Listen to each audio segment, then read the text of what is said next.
देखिए, ये कानून वापस लेने लायक चीज़ ही नहीं है, क्योंकि ये एक जो कानून बनाया गया है ये इक्विटी पे बेस्ड है। बात ये नहीं कि किसी एक सो कॉल्ड अपर कास्ट या किसी का नाम लेना यहाँ पे उचित नहीं होगा। सोसाइटी में जो भी लोग रह रहे हैं, किसी भी तरीके का डिस्क्रिमिनेशन इंडिया में अलाउ नहीं है। जो लोग इसका विरोध कर रहे हैं एक्चुअली में वो उसको समझ नहीं पा रहे हैं। विरोध इसलिए कर रहे हैं क्योंकि वो क्लियर नहीं, इसमें तो कुछ ऐसा डिस्क्रिमिनेशन का चीज़ ही नहीं है। इसमें तो और अच्छा है, जो एम्पावर करेगा, जो भी ओबीसी हैं, SC ST हैं, वो सब साथ में आएंगे, साथ में बढ़ेंगे। हम सभी के लिए इस देश में समानता स्थापित करने के लिए एक प्रकार से यूजीसी ने जो गाइडलाइन लाया है वो सही है। देखिए, भेदभाव कैसे होता है। हम पीटी क्वालिफाई हो गए, हम मेंस भी क्वालिफाई हो गए, लेकिन जब हम इंटरव्यू में जाएंगे, जब मेरा कॉपी निकाला जाएगा, वहाँ स्पष्ट तरीके से वहाँ देखिएगा डॉक्यूमेंट्स में लिखा होता है कि हम किस कैटेगरी से आते हैं, किस कम्युनिटी से बिलोंग करते हैं। ठीक है, तो वहाँ पर जो भी इंटरव्यूअर लोग होते हैं वहाँ देख लेते हैं कि आप कौन से कैटेगरी से हैं। वहाँ पर कैसे भेदभाव होता है कि मान लीजिए कि हम पीटी क्वालिफाई करके आए हैं, हम मेंस क्वालिफाई करके आए हैं, लेकिन इंटरव्यू में देखिएगा कि इंटरव्यू में मार्क्स कम दिया जाता है।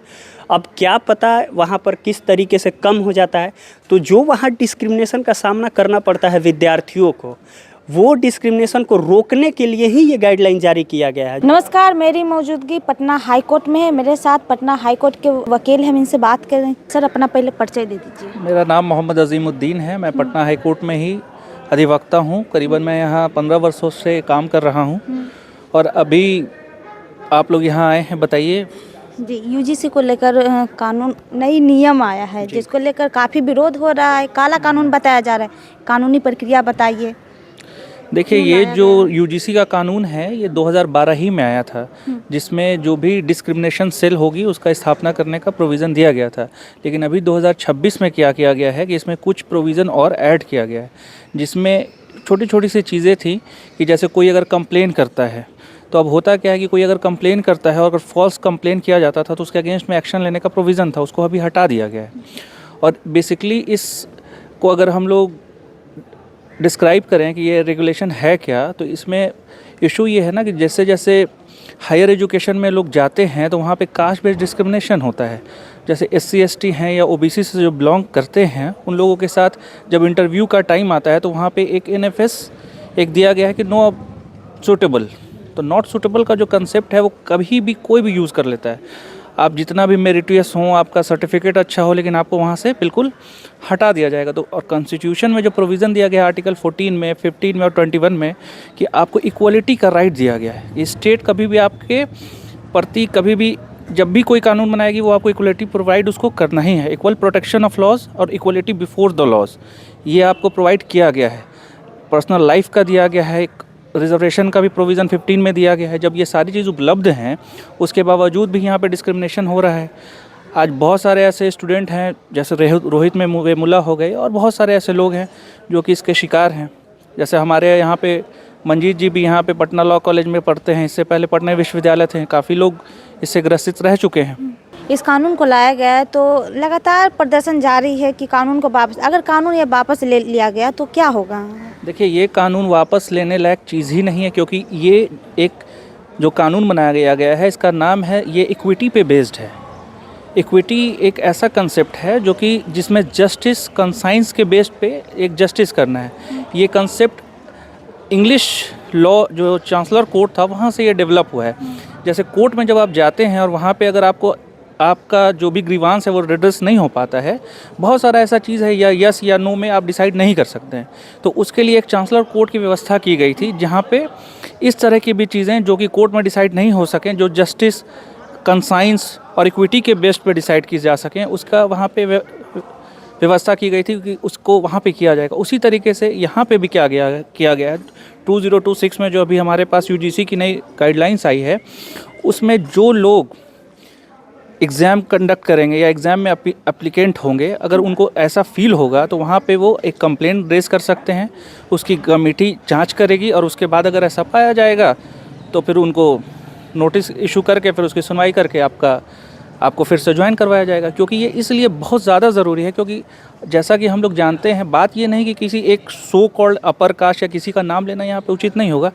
सोसाइटी में जो भी लोग रह रहे हैं, किसी भी तरीके का डिस्क्रिमिनेशन इंडिया में अलाउ नहीं है इंडिया में, क्योंकि आर्टिकल 17 में ही कहा गया है कि अनटचेबिलिटी तो है ही, लेकिन उसके अलावा भी किसी को आर्टिकल 15 में कहीं कोई वर्क कर रहा है, जॉब कर रहा है, तो उसको किसी भी चीज़ पे आप रोक नहीं सकते हैं, चाहे वो कास्ट हो, चाहे वो रेस हो, रिलीजन हो, सबको इक्वल राइट आपको प्रोवाइड किया गया है। सब लोग पढ़ेंगे लिखेंगे तभी हमारे देश की समृद्धि होगी और विकास होगा। जैसा कि हमारे मोदी जी भी कहते हैं कि सबका विकास, सबका साथ और सबका विकास, तो ये मोदी जी का ही एक किया हुआ, जाहिर सी बात है 2012 के बाद मोदी जी आए हैं और अभी 2026 में उन्हीं के समय में ये आया है, तो हम लोग पूरा का पूरा उसका समर्थन करते हैं। और जो लोग नहीं है, जो लोग इसका विरोध कर रहे हैं, एक्चुअली में वो उसको समझ नहीं पा रहे हैं।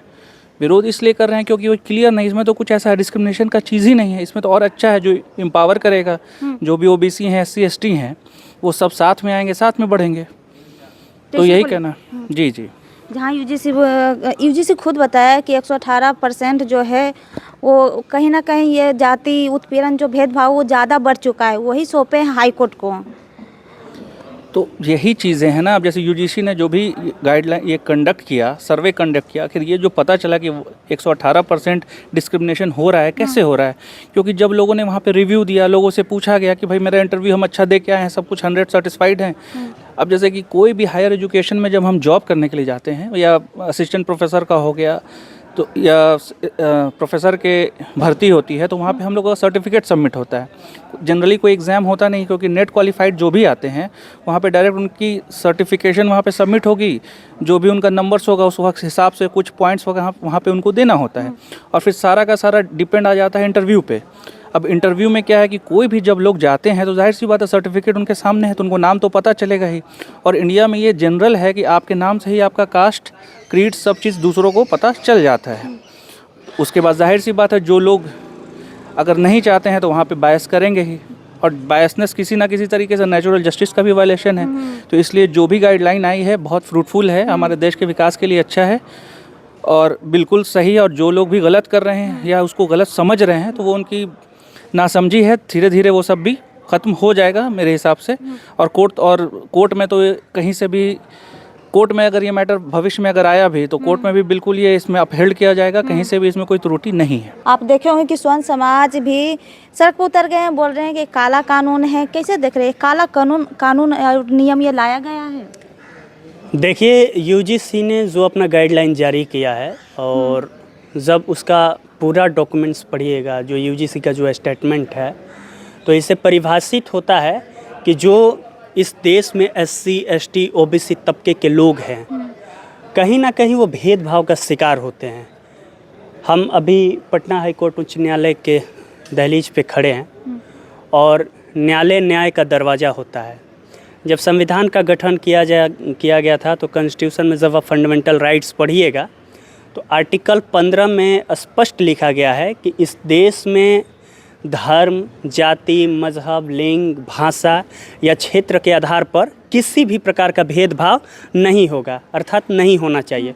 कहीं ना कहीं हम कह सकते हैं कि यूजीसी ने जो अपना न्यू गाइडलाइन जारी किया है, तो उसके अकॉर्डिंग यही जो भेदभाव का, जो डिस्क्रिमिनेशन का सामना SC ST OBC तबके के जो लोग हैं वो कर रहे थे, जो उच्च शिक्षण संस्थान में आपको पता होगा रोहित वेमुल्ला जी का जो मामला हुआ, पायल तडवी का जो मामला हुआ, आज जो यूजीसी ने जो गाइडलाइन जारी किया, अगर मान लीजिए कि वो 2016 से पहले अगर किए होते, तो कहीं ना कहीं रोहित वेमुल्ला आज इस धरती पर होते। कानून तो पहले ही बना हुआ था ना। नहीं, अभी जो गाइडलाइन जारी किया गया ना, वो गाइडलाइन नहीं था पहले। लेकिन अब जिस प्रकार से स्पष्ट तरीके से यूजीसी ने अपना जो स्टेटमेंट दिया है कि SC ST OBC के तबके के जो लोग हैं, अगर वो कर्मचारी हैं या विद्यार्थी हैं, विश्वविद्यालयों में पढ़ रहे हैं या पढ़ा रहे हैं, अगर किसी भी तरह का अगर उनके पास भेदभाव होता है, तो इसमें सेल का एक गठन किया जाएगा। उसमें उस अत्याचार के उसमें जो शिकायत किया जाएगा, तो उसका निवारण के लिए ये यूजीसी ने न्यू गाइडलाइन जारी किया है। तो कहीं ना कहीं हम कह सकते हैं कि हम सभी के लिए इस देश में समानता स्थापित करने के लिए एक प्रकार से यूजीसी ने जो गाइडलाइन लाया है वो सही है। लेकिन जो स्वर्ण समाज के लोग हैं, उनका कहना है कि ये जो नियम लाया गया है उसमें वो आपको जो यूनिवर्सिटी वही अपराधी घोषित कर दिया जाएगा, उनको तो बोलने का मौका ही नहीं दिया जाएगा। देखिए, ऐसा नहीं है। जैसे हम खुद मास्टर्स करके इसके बाद अभी PhD करने के लिए अभी एग्ज़ाम हम दिए थे नेट का, आप कभी भी इंटरव्यू में जैसे बैठिएगा ना, देखिए एग्ज़ाम जैसे कंडक्ट कराता है, चाहे यूपीएससी कराए, बीपीएससी कराए, देखिए भेदभाव कैसे होता है। हम पीटी क्वालिफाई हो गए, हम मेंस भी क्वालिफाई हो गए, लेकिन जब हम इंटरव्यू में जाएंगे, जब मेरा कॉपी निकाला जाएगा, वहाँ स्पष्ट तरीके से वहाँ देखिएगा डॉक्यूमेंट्स में लिखा होता है कि हम किस कैटेगरी से आते हैं, किस कम्युनिटी से बिलोंग करते हैं, ठीक है। तो वहाँ पर जो भी इंटरव्यूअर लोग होते हैं वहाँ देख लेते हैं कि आप कौन से कैटेगरी से हैं। वहाँ पर कैसे भेदभाव होता है कि मान लीजिए कि हम पीटी क्वालिफाई करके आए हैं, हम मेंस क्वालिफाई करके आए हैं, लेकिन इंटरव्यू में देखिएगा कि इंटरव्यू में मार्क्स कम दिया जाता है। अब क्या पता वहाँ पर किस तरीके से कम हो जाता है, तो जो वहाँ डिस्क्रिमिनेशन का सामना करना पड़ता है विद्यार्थियों को, वो डिस्क्रिमिनेशन को रोकने के लिए ही ये गाइडलाइन जारी किया गया है। जो इसमें एक सेल का बनाया जाएगा, जो सेल उसमें जो शिकायत जो भी करेगा उसका निवारण के लिए, मतलब उसमें प्रावधान है, प्रोविज़न है। तो हम कह सकते हैं कि यूजीसी ने जो भी अपना गाइडलाइन लाया है, कहीं ना कहीं हम सभी एससी, एसटी, ओबीसी तबके के लोग के जो भी लोग हैं उसके लिए एक बेहतर विकल्प साबित होगा। और इस देश में यदि समानता को स्थापित करना है, इक्वलिटी को स्थापित करना है, तो कहीं ना कहीं ये जो अभी यूजीसी ने जो गाइडलाइन जारी किया, इस कुछ समय पहले ही कर देना चाहिए, वर्षों पहले कर देना चाहिए था। तो हम सभी के लिए ये बेहतर है और एक सशक्त राष्ट्र के निर्माण के लिए, एक हम कह सकते हैं कि साइंटिफिक टेम्परामेंट डेवलप करने के लिए इस प्रकार का यूजीसी ने जो लाया है, हम सहमत हैं, सब लोग इसका हम समर्थन करते हैं। आप विश्वविद्यालय के छात्र हैं, पटना विश्वविद्यालय के, क्या आपके साथ इस तरह का किसी तरह का व्यवहार हुआ होगा? देखिए हम खुद पटना विश्वविद्यालय में पढ़े, खुद हम मास्टर्स वहीं से किए, हमारे साथ भी डिस्क्रिमिनेशन हुआ है। अब देखिए डिस्क्रिमिनेशन किस प्रकार का होता है, ओपनली बोलकर अब डिस्क्रिमिनेशन का सामना नहीं करना पड़ रहा। वहाँ पर जैसे चूँकि आर्टिकल जो 17 है उसमें स्पष्ट लिखा गया ना, अस्पृश्यता का अंत, तो और एससी एसटी जो एक्ट है, कानून है, तो उसके तहत भी बहुत सारे लोग जागरूक हो गए हैं कि अगर हमको कास्ट फैक्टर के तौर पर या नस्ल के नाम पर या जाति के नाम पर किसी भी प्रकार का अगर कोई हमारे साथ भेदभाव करता है तो एससी एसटी एक्ट के तहत हम मुकदमा दर्ज करवा सकते हैं। तो वो डायरेक्ट आदमी अब नहीं बोलता है। अब वहाँ भेदभाव कैसे होता है, जब आप पढ़ते हैं, जब पता चलता है कि ये ओबीसी तबके का है, ये एससी एसटी तबके का, तो यहाँ पर अब क्या होता है कि जनरल जो लोग हैं वो आपसे दूरी बना लेते हैं। वो सर्टिफिकेट निर्धारित कर देता है कि आप जो हैं वंचित तबके से आते हैं। तो इस प्रकार से वहाँ भेदभाव होता है। कहीं कहीं खुद जो है इंटरनली रूप से बोलकर भी लोग करते हैं। अभी तो जो सुप्रीम कोर्ट का न्यू जजमेंट आया जिसमें वो बोले कि सार्वजनिक रूप से जो है अगर कोई नाम लेकर बोलता है उस जगह पे एससी एसटी एट्रोसिटी एक्ट के तहत उस पर मुकदमा दर्ज होगा, लेकिन अगर सार्वजनिक जगह पे नहीं है तो उसका नहीं होगा, जिसका भी हम लोग विरोध करते हैं।